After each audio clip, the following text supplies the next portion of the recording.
It's come down to this moment. You're unconscious and bleeding, and your dungeon master has called for the dreaded death saves. Today we are talking about death saves, what they are, and how to make them. Let's go. First of all, let's talk about how a character gets to the point that they must start making death saves. According to the player's handbook, once a character drops to 0 hit points, they fall unconscious and begin making what is called death saving throws.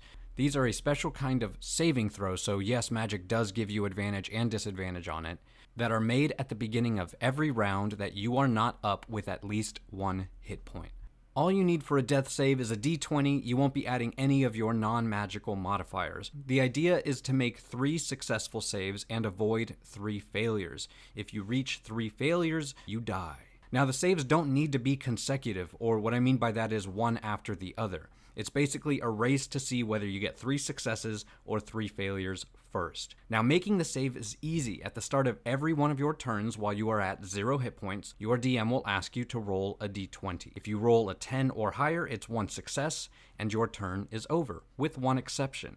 If you roll a natural 20, that's a 20 on the d20, you are automatically stabilized, unconscious, but no longer dying, for now. A natural 1 is an automatic 2 death save failures. This continues at the start of each of your turns until you reach 3 successes or 3 failures. It's important to note that any attacks on you while you are unconscious have advantage, and any attack that hits from a creature that is within 5 feet of you is an automatic critical hit. If you take damage while unconscious, you automatically fail 1 death save or fail 2 death saves if that attack was a critical hit. The last thing to note is that if you are dealt damage that drops you to 0 and the excess is enough to deal equal or more than your maximum hit points, you are instantly dead. For example, if you have a maximum of 10 hit points and you are attacked by a giant with a bad temper that deals 20 damage, it drops you from 10 to 0, and the excess damage of 10 is equal to your maximum health of 10, so you are instantly dead, no death saves needed. And there you have it.